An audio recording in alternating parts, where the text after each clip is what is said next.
Porque grande es Jehová y digno de suprema alabanza. Oh, grande eres, Señor. Porque grande es Jehová y digno de suprema alabanza. Adorar a Jehová en la hermosura de la santidad. Porque grande es Jehová y digno de suprema alabanza. Adorar a Jehová en la hermosura de la santidad. Y caerme delante de toda la tierra. Caerme delante de toda la tierra. Caerme delante de toda la tierra. Porque grande es Jehová.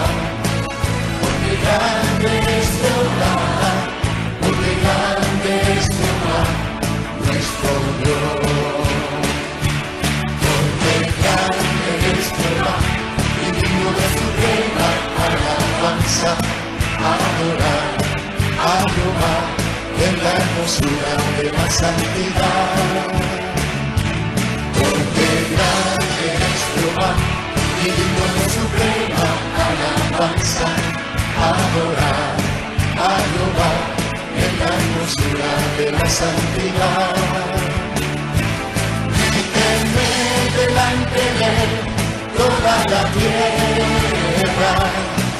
Tenme delante de toda la tierra. Tenme delante de toda la tierra.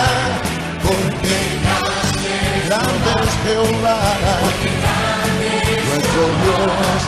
Porque grande es Jehová, nuestro Dios. Sí, tú eres grande, poderoso, majestuoso. Y tenme delante de él.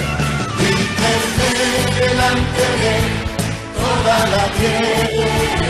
Sin temer, porque sé todo hombre. Y tenme delante de toda la tierra. Porque grande es nuestro Dios, poderoso es Él, nuestro Dios.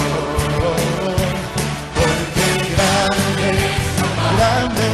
es Señor, poderoso. Porque grande es Jehová, nuestro Dios.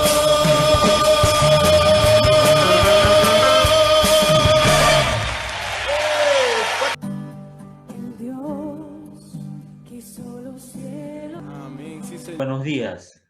Que el Señor siga bendiciendo sus vidas, que el Señor los siga guardando y sobre todo que nos ayude a mantenerse firmes en la fe.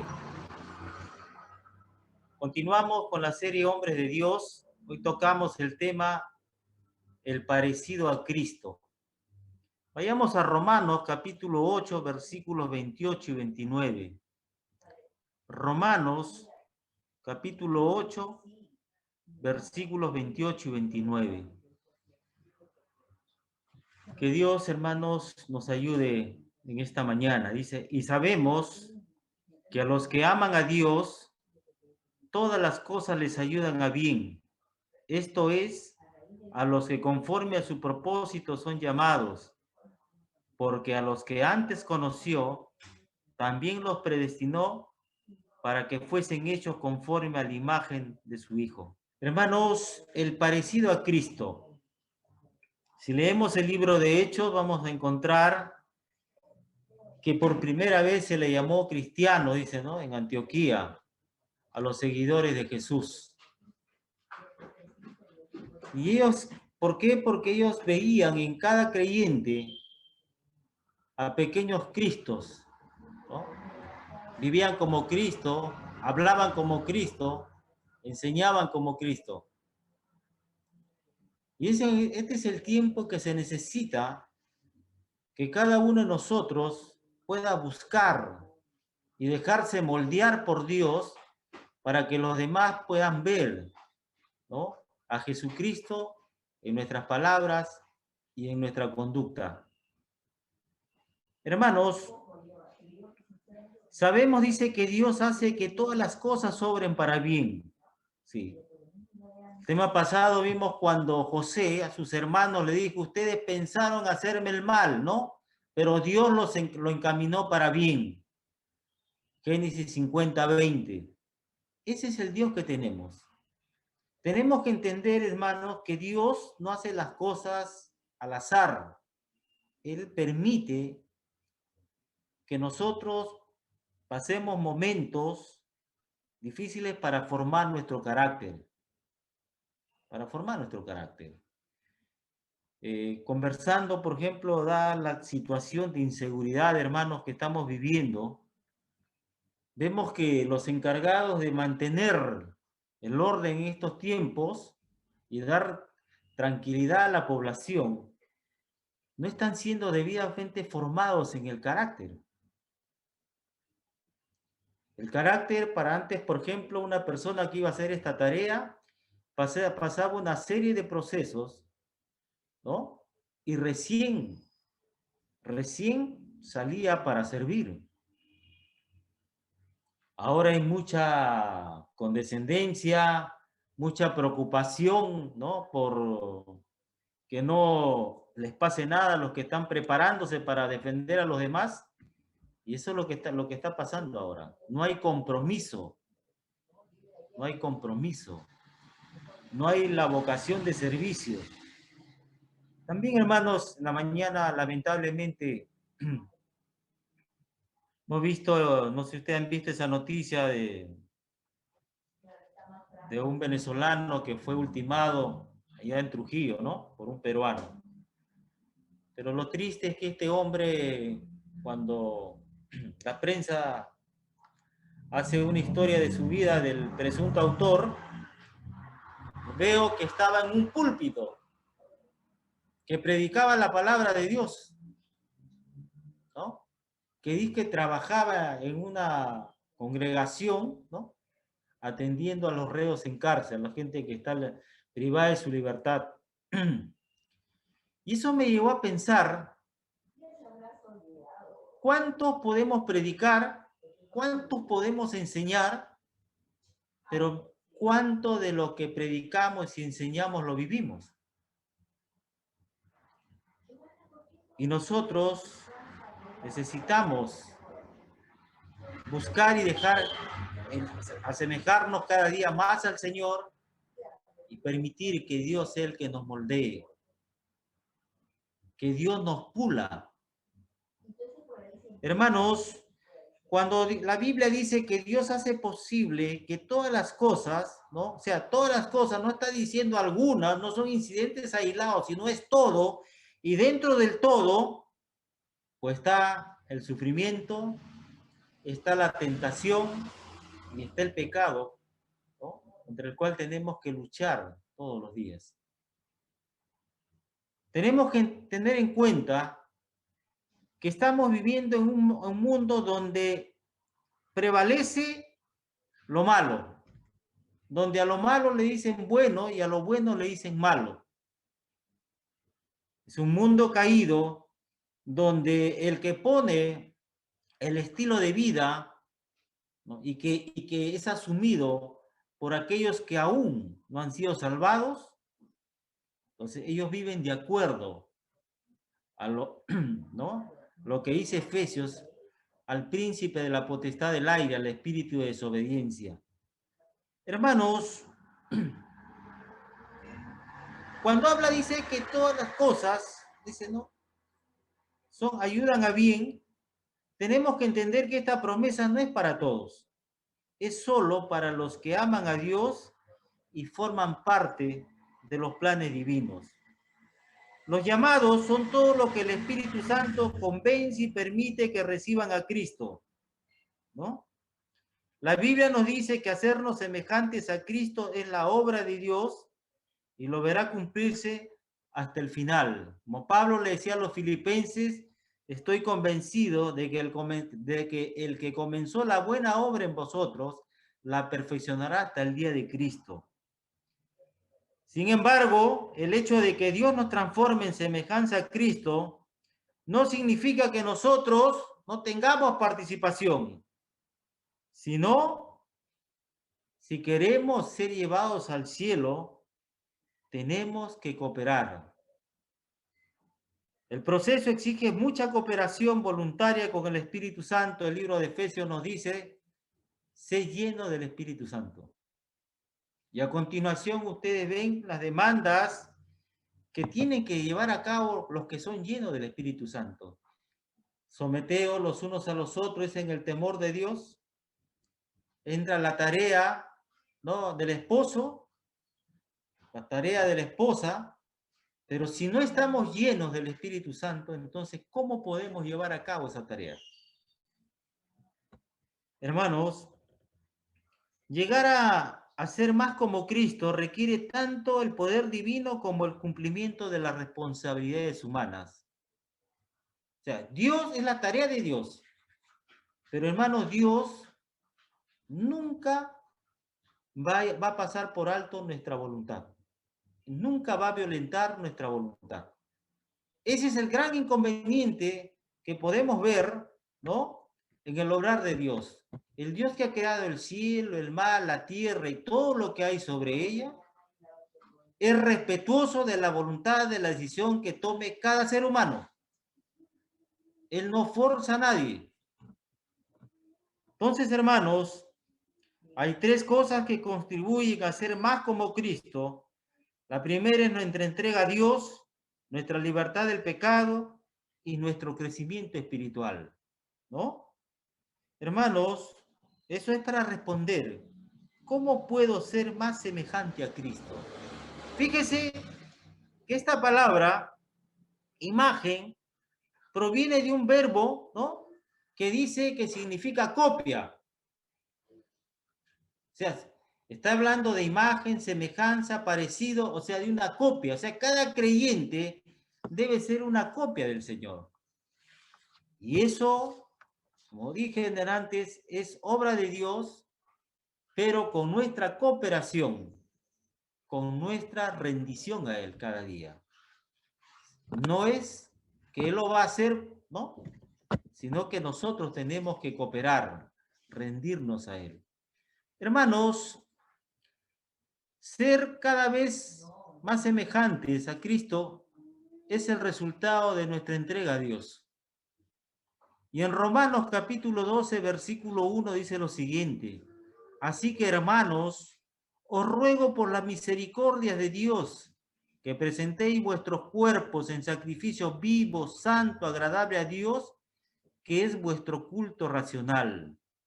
O sea, lo que Pablo quiere decir al mencionar que es vuestro culto racional, que lo que está pidiendo, ¿no?, que presentemos nuestros cuerpos ante el Señor, debe ser una reacción lógica por todo lo que Él ha hecho a favor nuestro.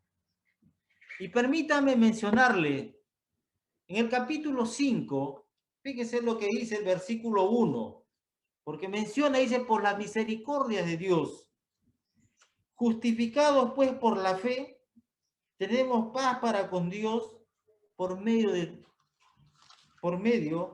de nuestro Señor Jesucristo. Sí, hemos sido justificados, hemos sido declarados, ¿no?, libres de culpa. Entonces, el justificado debe rendirse al Señor, ¿no?, y presentar vuestros cuerpos en sacrificio vivo, santo, agradable a Dios. O sea, y cuando habla la Biblia de cuerpo en este contexto, está hablando de todo lo que somos. Todo lo que somos, ¿no? Implica mente, voluntad y acciones. Hermanos, nos dice que ese debe ser un sacrificio vivo, ¿no? ¿Por qué? Porque debe proceder de la nueva vida que hay dentro del creyente, ¿no? Los que están en Cristo, dice, nuevas criaturas son, ¿no? Por eso dice vivo, o sea, es decir, debe proceder de la nueva vida que hay dentro del creyente. Cuando habla de santos, ese debe ser el resultado de la influencia santificadora del Espíritu. O sea, de la limpieza que nosotros, al leer la palabra de Dios, entendemos qué es lo que debemos quitar, ¿no? ¿Qué es lo que debemos dejar? ¿Y qué es lo que debemos añadir? O sea, por eso es santo. Y agradable a Dios debe ser muy grato, con una actitud correcta de parte del que lo ofrece, rendido a Dios. Hermanos, si bien es cierto que una cosa es indicarle lo que debe hacer una persona y animarla para que pueda lograrla, pero otra cosa es mostrarle lo que debe hacer para lograrlo. Para que yo pueda presentar, ¿no?, mi cuerpo en sacrificio vivo, santo, agradable a Dios, ¿no?, tengo que hacer algo, ¿no? Versículo 2 del capítulo 12. No os conforméis a este siglo, sino transformaos por medio de la renovación de vuestro entendimiento, para que comprobéis cuál sea la buena voluntad de Dios, agradable y perfecta. Hermanos, ¿qué es lo que está diciendo Pablo acá? Está bien, este mundo caído tiene su estilo de vida, tiene sus puntos de vista, pero eso no debemos permitir, ¿no?, que nos amolde. Porque, hermanos,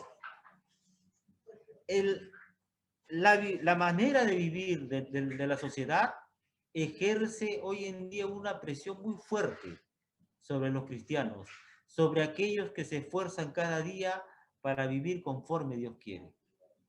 No es sencillo, hermano.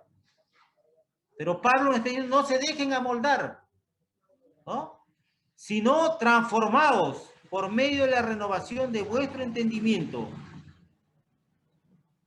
¿Y por qué? ¿Y por qué Pablo le dice a los romanos que no se dejen moldear? Y hermanos, en Gálatas capítulo 1, versículo 4 dice lo siguiente, refiriéndose al Señor, dice, el cual se dio a sí mismo por nuestros pecados para librarnos del presente siglo malo, conforme a la voluntad de nuestro Dios y Padre. O sea, ¿no?, Él se ha entregado para que nosotros podamos tener una buena relación, su Padre, pero también, hermano, la razón principal por la que Pablo advierte en contra de dejar que uno sea moldeado según el criterio de este mundo, es que todo creyente debe tener en cuenta que debe hacer todo para la gloria de Dios. Como dice Primera de Corintios 10:31. Hacerlo todo para la gloria de Dios. Hermanos, fíjese, no conforméis a este siglo, no se dejen moldear, sino transformaos. No está diciendo Pablo, ¿no?, que reemplacemos. No está diciendo Pablo, no, que reemplacemos la vida que llevamos por otra, sino dice transformaos. O sea, y está utilizando esa palabra que significa metamorfosis, ¿no? ¿Ustedes se acuerdan cuando nos han enseñado el colegio cómo el gusano se transforma en mariposa, ¿no? Ese es por la metamorfosis, esa palabra. Y eso es lo que Pablo, esa palabra, está empleando acá cuando habla de transformarnos. O sea, tiene que haber un cambio radical en la vida de cada uno de nosotros. En otras palabras, Pablo está diciendo, dejaos transformar. Seguid permitiendo que Dios nos transforme. Ahora, esa rendición no debe ser de un solo día, ¿no?, sino debe ser continuo, todos los días. Porque yo me acuerdo que en mis tiempos Julio Iglesias cantaba una canción que decía a veces sí y a veces no. No, todos los días tiene que ser. No es a veces de acuerdo a nuestros estados de ánimo, ¿no?, Pero también, hermano, cuando habla de que dejaos transformar, es una obra del Espíritu Santo, es la santificación progresiva, ¿no? La limpieza que a la luz de la palabra de Dios vamos sacando todo aquello que estorbe nuestro caminar cristiano. Pero también, hermanos, tenemos que entender que no es un ruego de parte de Dios el que seamos transformados, sino es una orden, ¿no? O sea, quiere decir que nosotros no somos completamente pasivos, ¿no? Debemos permitir que el Espíritu haga su obra en nuestros corazones y en nuestras vidas. Sé llenos del Espíritu Santo, dijo Pablo a los Efesios. Y para ser lleno del Espíritu Santo, dice, debemos ser guiados por Dios. Romano dice que los que son guiados por el Espíritu Santo son hijos de Dios. Hermanos, nuestro deber es cooperar en todo para que el Señor haga la transformación. Pero ¿saben qué, hermanos? Hay un salmo que dice, Dios tiene misericordia de nosotros porque conoce nuestra condición que somos del polvo. Por eso es que Él menciona en el capítulo 2 de Filipenses, versículos 12 y 13, ocupaos en vuestra salvación con temor y temblor, porque Él es el que produce en vosotros así como el hacer, ¿no? El querer como el hacer por su buena voluntad. Dios cada día pone esa inclinación en el corazón de todos sus hijos. Porque ese verbo producir está en un tiempo, ¿no? Que nos indica de que Dios todos los días pone esa inclinación en el corazón de sus hijos para que hagan lo que a Él le agrada. Pero también tenemos que ser honestos en que muchas veces no seguimos la inclinación de Dios, ¿no? No seguimos la inclinación de Dios. Pero también en 2 Tesalonicenses capítulo 2 versículo 13 Pablo decía, pero nosotros debemos dar siempre gracias a Dios respecto a vosotros, hermanos amados por el Señor, de que Dios os haya escogido desde el principio para salvación mediante la santificación por el Espíritu y la fe en la verdad. Sí, Dios escogió y su propósito es, ¿no?, transformarnos a la imagen de su Hijo. Ese es el propósito de Dios. Hermanos, también como segundo punto, ser cada vez más semejantes a Cristo es el resultado de la libertad del pecado.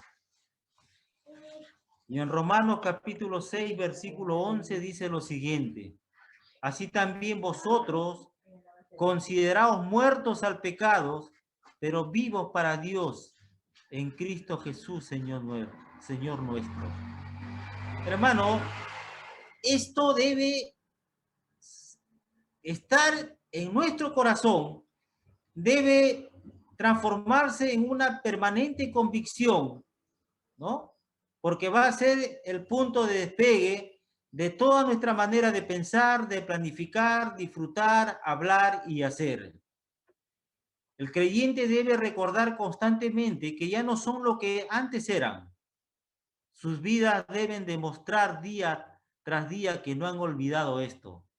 ¿Y por qué, hermanos? Dice, así también vosotros consideraos muertos al pecado, pero vivos para Dios en Cristo Jesús, Señor nuestro. En el mismo capítulo de Romanos 6, leamos el versículo 6. Dice así, sabiendo esto, que vuestro viejo hombre fue crucificado juntamente con él, para que el cuerpo del pecado sea destruido, a fin de que no sirvamos más al pecado. Dice que nuestro viejo hombre, o sea, todo lo que éramos antes de ser cristianos, ¿no?, fue crucificado. Y cuando menciona el cuerpo del pecado está hablando de la naturaleza pecaminosa. Dice que eso ha sido neutralizado. ¿Para qué? Para que no sirvamos más al pecado. Hermanos, nuestras vidas deben demostrar día tras día que verdaderamente estamos muertos al pecado. Estar en Cristo, ¿no?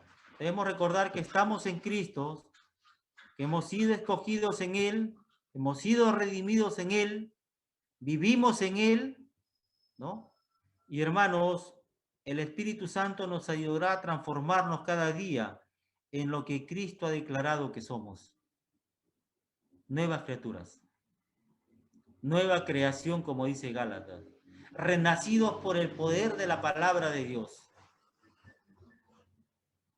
Y hermanos, ¿cómo pues entonces debemos caminar mientras que estemos aquí en la tierra?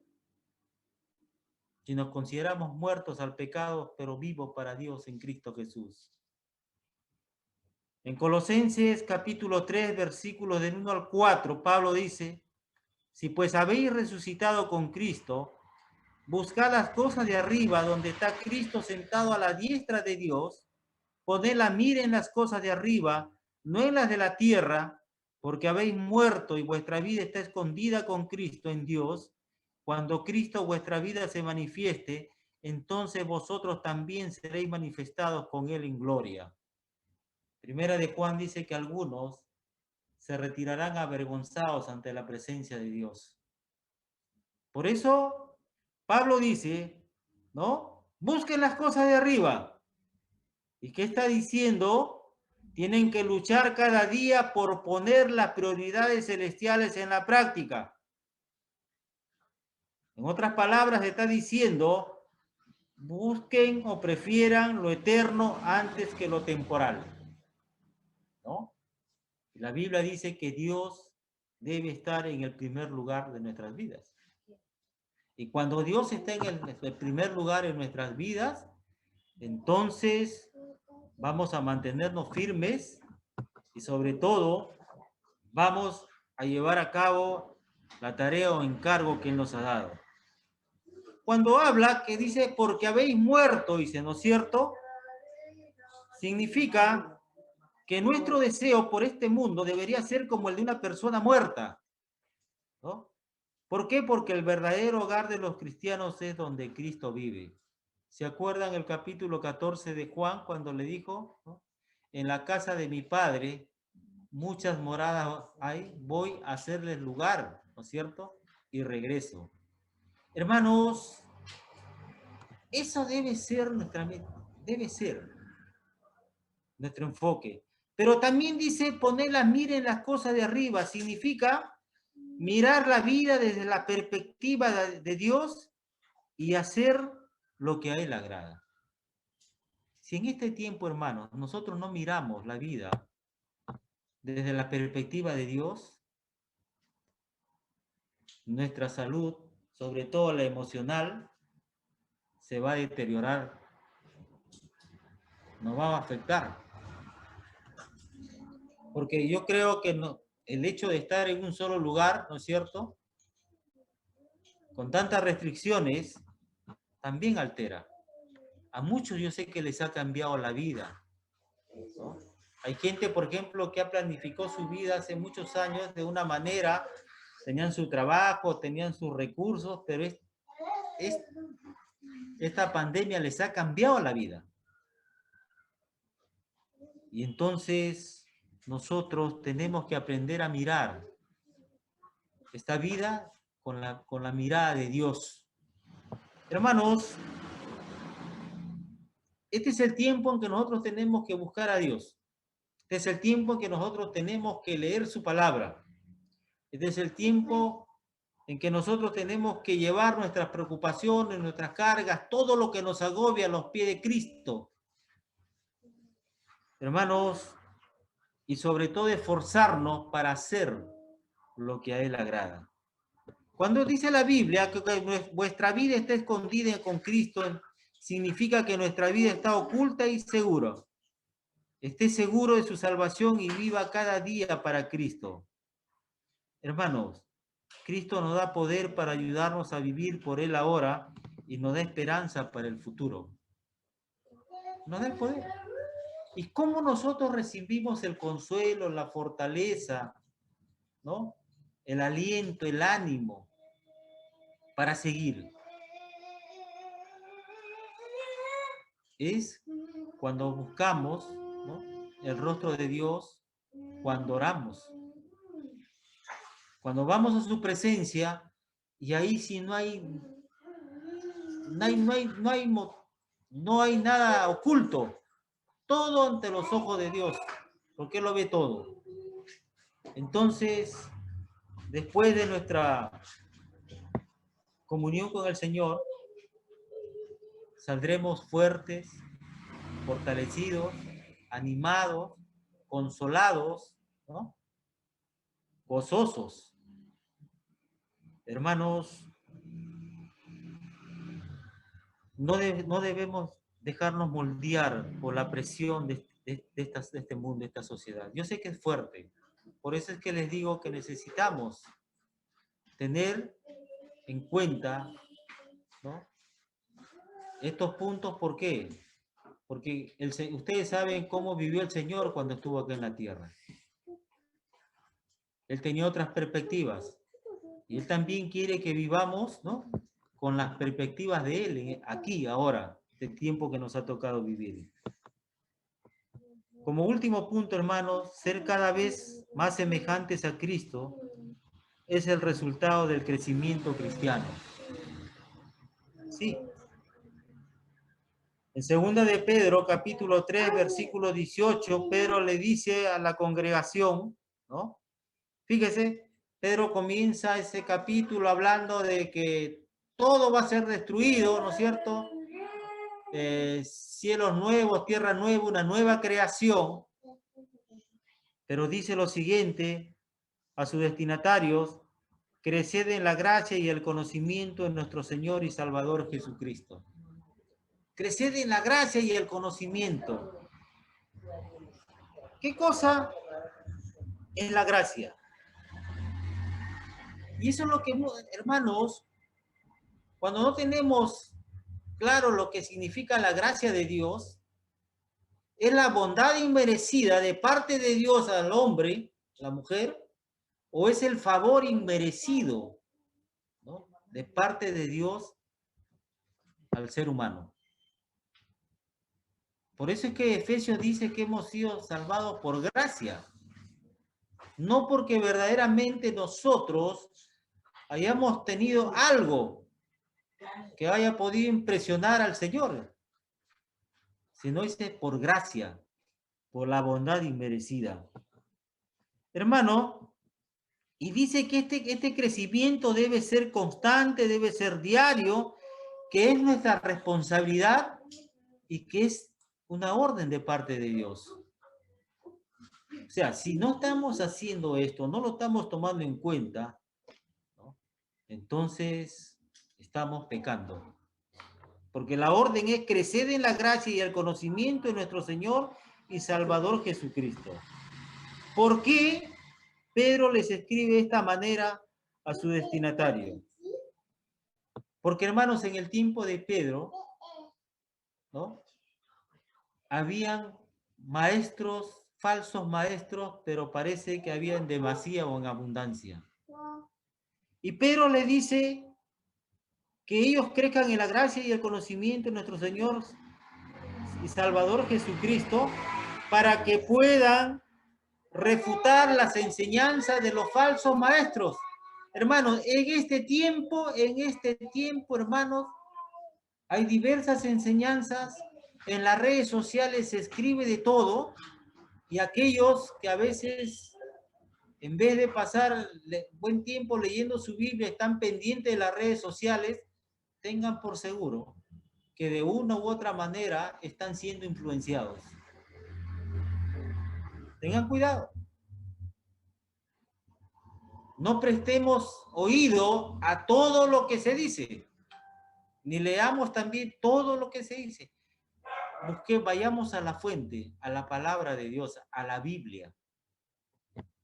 Hermanos,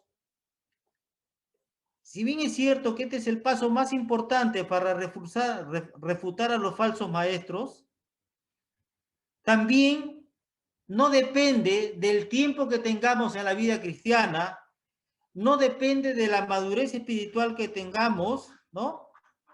Sino tenemos que seguir y seguir porque estamos viviendo en un mundo, ¿no? Que cotidianamente enfrenta nuestra fe. Tantas cosas que pasan en la calle.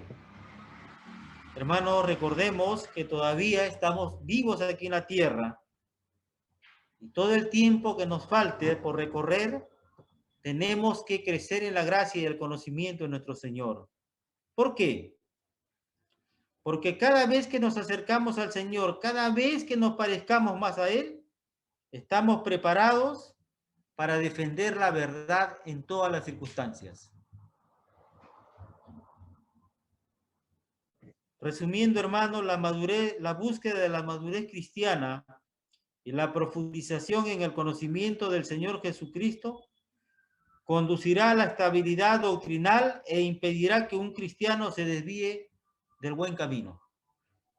Va a mantener firmes, estables en su fe. Hermanos, el diablo ya no persigue como antes. Ya no nos va a meter a la fosa de los leones, ¿no?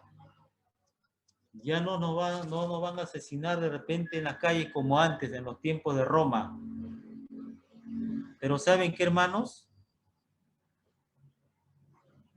Él siempre va a buscar sacarnos del camino, desviarnos de la fe.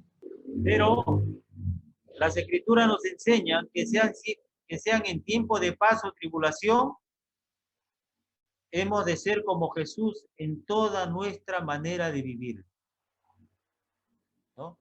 Nuestra vida debe ser el reflejo de Él. Y preguntamos, ¿cómo pondremos en práctica la semejanza a Jesús a lo largo de nuestra vida? Permítame compartirle tres versículos de la Biblia para que podamos, ¿no?, mantenernos firmes en la búsqueda, ¿no?, y dejar que el Señor nos moldee, nos enseñe, nos pula. Tenemos que tener presente todos los días lo siguiente, que sin Jesucristo nada podemos hacer. Juan 15:5. Que Dios dispone el querer como el hacer, ¿no? Filipenses 2:13. Que somos apoyados en el poder de la gracia del Señor. Segunda de Corintios 12:9. ¿Se acuerdan lo que Pablo oraba por el aguijón que tenía en la carne? Y el Señor le dijo, bástate mi gracia, ¿no? O sea, que te baste el favor inmerecido, ¿no?, del cual tú estás disfrutando ahora para soportar esos momentos del sufrimiento que estaba atravesando el apóstol Pablo. Repito, hermanos, sin Jesucristo nada podemos hacer. Dios es el que produce en nosotros el querer como el hacer por su buena voluntad. Filipenses 2:13. Quiere decir que Él es el que inclina cada día nuestro corazón para que nosotros hagamos lo que a Él le agrada y que somos apoyados en el poder de la gracia de Dios. Hermanos, esforcémonos para que nuestra semejanza al Señor pueda ser percibida, ¿no?, por aquellos que nos conocen, con aquellos que nos traten cada día. Entonces, no va a ser necesario que nosotros ya le prediquemos, porque Pablo dice que somos libros abiertos. Ellos podrán leer, ¿no?, a través de nuestras expresiones y nuestros hechos, podrán ver a Jesucristo el Señor. Leía un artículo donde mucho se habla del Salvador Jesucristo, sí.